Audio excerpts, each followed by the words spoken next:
Hello everyone, welcome to our channel. हम आज solve करने वाले हैं पीजीटी सोशोलॉजी के लिए most important and new questions को। तो देर करते हुए शुरू करते हैं आज की वीडियो। पहला क्वेश्चन है आपकी स्क्रीन पर। समाजशास्त्र एक शिल्प है, ये किसका कथन है? C Wright Mills, Alex Engels, Herbert Spencer या उपयुक्त में से एक से अधिक। तो सोशोलॉजी को एक क्राफ्ट किसने माना है? ये मैंने पहले की वीडियोस में भी बताया है, जो पीजीटी कोर्स मैंने करवाया है उस पे। तो यहाँ पर आपके जो सी राइट मिल्स हैं, इन्होंने बताया था कि समाजशास्त्र जो है एक क्राफ्ट है। सी राइट मिल्स का नाम और किस अवधारणा से संबंधित है? तो इन्होंने सोशोलॉजिकल इमेजिनेशन की बात की है। यहाँ पर ए ऑप्शन जो है ये आपका राइट हो जाएगा। अगला प्रश्न देखेंगे। समाज के लिए जेसल सॉफ्ट शब्दावली का प्रयोग किसके द्वारा किया गया था? समाज को जेसल सॉफ्ट, दो वर्ड है जेमिन सॉफ्ट और जेसल सॉफ्ट। तो समाज के लिए जेसल सॉफ्ट शब्दावली का प्रयोग किसके द्वारा किया गया था? मैकाइवर है ऑप्शन में, टीवी बॉटोमोर हैं, टॉनीज हैं या फिर इनमें से अधिक कोई और। तो जेमिन सॉफ्ट और जेसल सॉफ्ट ये दो शब्दावलियां संबंधित हैं आपके टॉनीज महोदय से। यहाँ पर एफ टॉनीज राइट है। इन्होंने जेसल सॉफ्ट को बताया था कि एक तरीके से वो चीज़ें जहाँ पर समिति जैसे संबंध हैं और जहाँ पर समुदाय वाली विशेषताएं होंगी तो वो जेमिन सॉफ्ट के तरीके से कहलाएगा। तो जेसल सॉफ्ट जो है इन्होंने एफ टॉनीज की ये शब्दावली है। अगला प्रश्न देखेंगे। एक समिति में निम्नलिखित में से कौन सी विशेषता होती है? मूर्तता, प्रतीक, क्षेत्र या उपयुक्त में से एक से अधिक। तो जो समिति होती है उसमें से कौन सी विशेषता इनमें से है? समिति में क्या होगा? देखिए, समिति जो होती है वो व्यक्तियों का एक समूह है। तो उसका प्रतीक होना अनिवार्य नहीं है। प्रतीक किसकी विशेषता हो गई? संस्था की हो गई। क्षेत्र किसकी विशेषता हो गई? समुदाय की हो गई। लेकिन मूर्तता, क्योंकि व्यक्तियों का समूह है और व्यक्तियों को हम देख सकते हैं, अतः व्यक्तियों के समूह को भी हम देख सकते हैं। तो समिति क्या होती है? मूर्त होती है। तो यहाँ पर ऑप्शन ए जो है ये राइट हो जाएगा। अगला प्रश्न देखेंगे। लोगों के समस्त जीवन का तरीका क्या कहा जाता है? लोगों का जो जीवन जीने का तरीका है उसको हम क्या कहेंगे? समुदाय कहेंगे, संस्कृति कहेंगे, धर्म कहेंगे या फिर इनमें से कोई और? तो लोगों के जीवन जीने के तरीके को हम कहते हैं कल्चर या फिर संस्कृति। यहाँ पर ऑप्शन बी जो है ये आपका राइट होगा। समुदाय में वी फीलिंग होती है, लोग साथ साथ रहते हैं, क्षेत्र होता है और धर्म जो है एक तरीके से कर्तव्य निर्वहन की पद्धति है और संस्कृति है जीवन जीने का तरीका। तो यहाँ पर बी ऑप्शन जो है ये राइट होगा। अगला प्रश्न देखेंगे। समाजीकरण की निम्नलिखित में से कौन सी अवस्था किशोर अवस्था के बाद के क्रम में आती है? जो सोशलाइजेशन के स्टेजेस होते हैं कि जैसे बाल्यावस्था है और बाल्यावस्था के बाद फिर किशोरावस्था आई, तो किशोरावस्था के बाद में कौन सी अवस्था इसमें से आएगी? ऑप्शन में है आपके ऑडिपल अवस्था, युवावस्था, गुदावस्था, उपयुक्त में से एक से अधिक। तो यहाँ पर किशोरावस्था के बाद में आती है युवावस्था।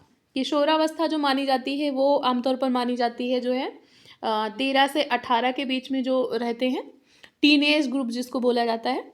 और युवा अवस्था फिर यहाँ पर 18 वर्ष का हो गया तो उसको कहेंगे कि वो युवा है, और उसके बाद की जो अवस्था है उसको युवा अवस्था कहेंगे। फिर युवा अवस्था के बाद फिर प्रौढ़ावस्था आएगी और उसके बाद जो है वृद्धावस्था आएगी। तो यहाँ पर ऑप्शन बी जो है ये आपका सही हो जाएगा। ये सारे प्रश्न जो हैं आपके अपकमिंग पीजीटी जो एग्ज़ाम होगा उसके लिए बहुत इंपॉर्टेंट हैं, और ये सारे के सारे जो क्वेश्चंस मैं करवा रही हूँ ये किसी न किसी एग्ज़ाम में पूछे गए हैं, तो ऑथेंटिक क्वेश्चंस हैं। तो इसी तरीके के क्वेश्चंस जो है एग्ज़ाम में बनते हैं। अगला प्रश्न देखेंगे। जाति एक बंद वर्ग है, ये किसने कहा है? मजूमदार और मदान, जीएस घुरिये, एससी दुबे या फिर उपयुक्त में से कोई नहीं। तो caste is a closed class, जाति एक बंद वर्ग है। बहुत ही फेमस कोटेशन है, किसका है? मजूमदार और मदान का कथन है कि जाति जो है एक बंद वर्ग है। क्यों कहा बंद वर्ग है? क्योंकि जाति में जो है गतिशीलता का अभाव होता है। जाति में आपने एक बार किसी जाति में जन्म ले लिया तो आजीवन जो है आपको उसी जाति का सदस्य माना जाएगा। जाति की सदस्यता जन्मजात होती है, तो गतिशीलता इसमें ना के बराबर है, तो क्लोज्ड हो गया कि बंद वर्ग है ना। तो यहाँ पर ए ऑप्शन जो है ये राइट होगा। अगला प्रश्न देखेंगे, भ्रष्टाचार का मूल कारण क्या है? राजनीतिक स्वतंत्रता, प्रजातंत्र के निम्न स्तर, स्वतंत्र जनसंचार, उपयुक्त में से कोई नहीं। तो भ्रष्टाचार क्यों होता है, मेनली जो उसका मेन कारण है, तो क्या हम किसी को अगर राजनीतिक स्वतंत्रता देंगे तो वो भ्रष्ट हो जाएगा? ऐसा हम नहीं कह सकते हैं। और अगर जनसंचार के जो संसाधन है वो उनको हम फ्री कर दें तो भ्रष्टाचार होगा? बिल्कुल नहीं होगा। क्या है कि प्रजातंत्र का जो स्तर है जब वो उसमें गिरावट होती है तो हम कहेंगे कि भ्रष्टाचार फैलेगा। तो प्रजातंत्र का जब निम्न स्तर होता है तो मूल कारण है यही कि भ्रष्टाचार वहां पर बढ़ेगा। अगला प्रश्न देखेंगे, भारत में निम्नलिखित में से कौन सा जेंडर का मुख्य मुद्दा है? कमजोर शिक्षा और स्वास्थ्य, यौन उत्पीड़न, किशोर अवस्था में गर्भवती होना, या फिर इनमें से कोई नहीं। तो कौन सा इसमें से जेंडर से रिलेटेड मेन इशू है? जेंडर की बात हो रही है तो कहीं ना कहीं इक्वलिटी की भी बात हो रही है, इनइक्वलिटी की भी बात हो रही है।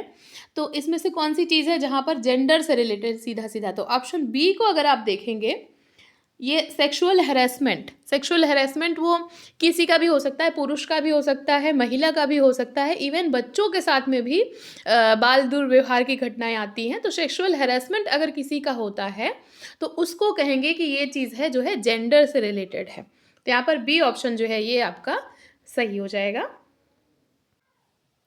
अगला प्रश्न देखेंगे, निम्नलिखित में से कौन सी प्रक्रिया आर्थिक गतिविधियों में खुलेपन से संबंधित है? इनमें से कौन सी प्रक्रिया है जिसमें जिसके आने के कारण फिर इकोनॉमिकली जो है थोड़ा सा फ्री छोड़ा जाता है मार्केट को?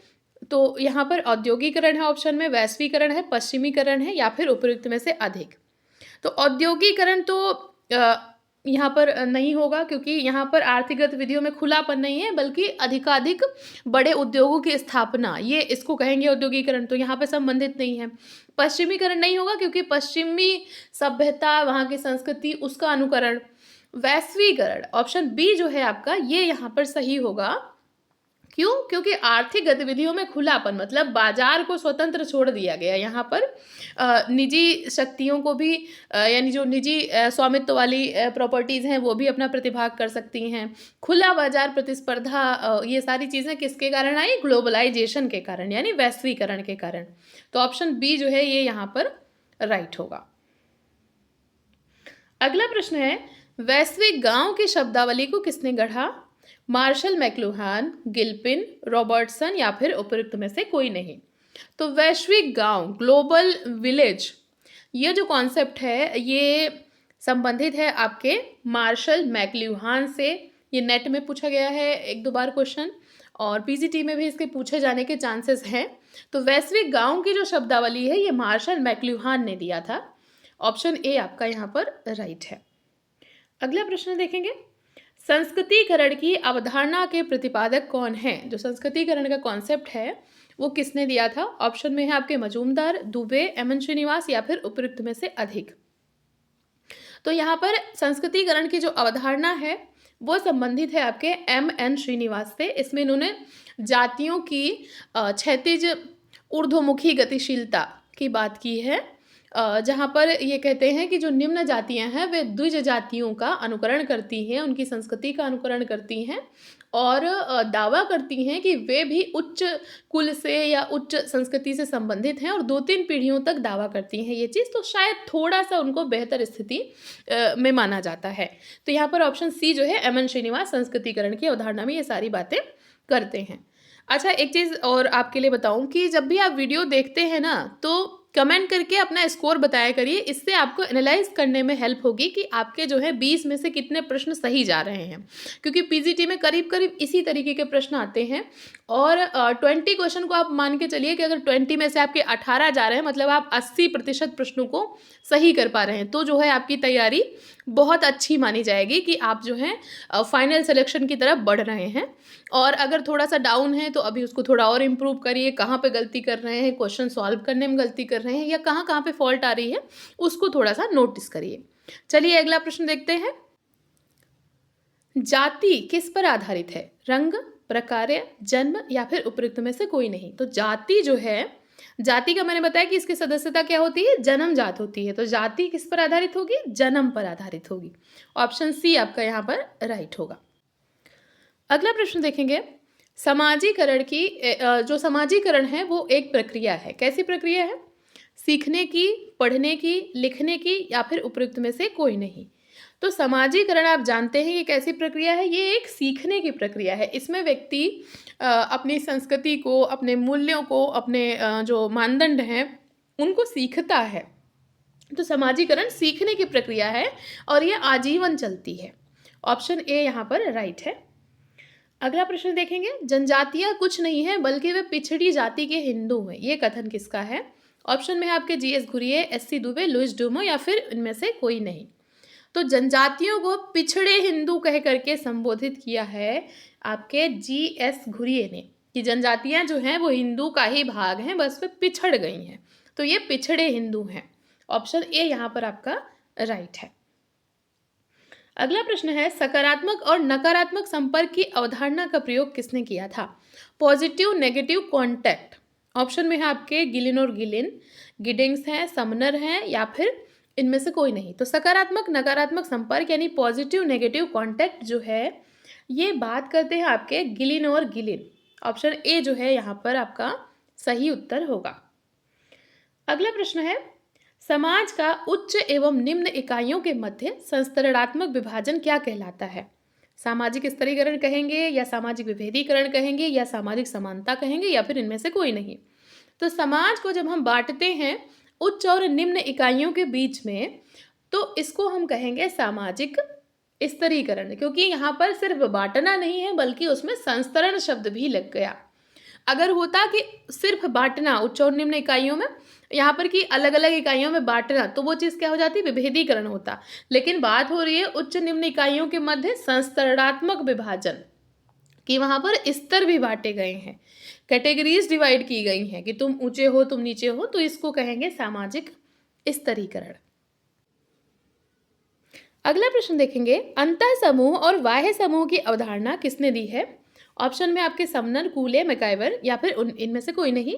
तो अंतः समूह और बाह्य समूह की अवधारणा से संबंधित है आपके समनर। अंतः समूह समनर कहते हैं वे समूह हैं जहाँ पर वी फीलिंग बहुत ज़्यादा है, जहाँ पर हम अपनी मानते हैं। बाह्य समूह जहाँ पर वे समूह की बात आ जा रही है। तो अंतः समूह बाह्य समूह जो है समनर का कॉन्सेप्ट है। अगला प्रश्न है। परिहास का संबंध किसके मध्य पाया जाता है? परिहास यानी हंसी मजाक का रिश्ता किसके बीच में? यहाँ पर ऑप्शन में है देवर भाभी, जीजा साली, पिता और पुत्र, दो मित्र या फिर इनमें से कोई नहीं। तो परिहास या मजाक का जो संबंध है ये पाया जाता है देवर भाभी और जीजा साली में, है ना। तो यहाँ पर ऑप्शन ए जो है ये राइट हो जाएगा। अगला प्रश्न है। मनुस्मृति के अनुसार हिंदू विवाह करने की कितनी विधियां हैं? तो विधियों से यहाँ पर तात्पर्य है कि मनुस्मृति में जो है हिंदू विवाह के कितने प्रकार बताए गए हैं। तो हिंदू विवाह के कितने प्रकार यहाँ पर पूछ रहा है। ऑप्शन में है 6, 8, 4।